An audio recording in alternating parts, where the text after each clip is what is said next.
Fuji akui kangen Tarik Halilintar, singgung soal balikan. Pengakuan Fuji terkait Tarik Halilintar itu terekam dalam vlog The Hermansyah A6 yang dipandu oleh Ashanty. Saat itu, Fuji memang sedang berbincang dengan istri dari Anang Hermansyah tersebut. Mulanya, Ashanty menanyakan soal penyebab Fuji dan Tarik Halilintar putus. Padahal selama ini ibu sambung Aurel Hermansyah tersebut merasa keduanya sudah cocok. Ditanya demikian, Dara 20 tahun ini mengatakan bahwa hubungannya dengan Tarik Halilintar sudah tidak sejalan. Bahkan, Fuji juga menyebut bahwa hubungan yang mereka jalani juga sudah tidak sehat. Hubungannya sudah enggak sejalan, sempat enggak sehat juga, ungkap Fuji dikutip Minggu, tanggal 16 April tahun 2023.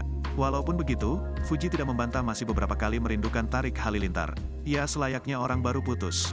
Itu wajar nggak sih? Kata dia lagi. Mendengar pengakuan Fuji yang ternyata masih rindu, Ashanty pun penasaran apakah adik ipar mendiang Vanessa Angel ini akan kembali berpacaran dengan Tarik Halilintar. Fuji pun ternyata tidak menutup kemungkinan hal itu terjadi. Namun dia menegaskan ada beberapa hal yang perlu disikapi dengan serius saat mereka memutuskan untuk balikan. Tergantung dari pihak aku atau pihak Tarik mau nerima kekurangan dan kelebihan masing-masing atau enggak, tandasnya.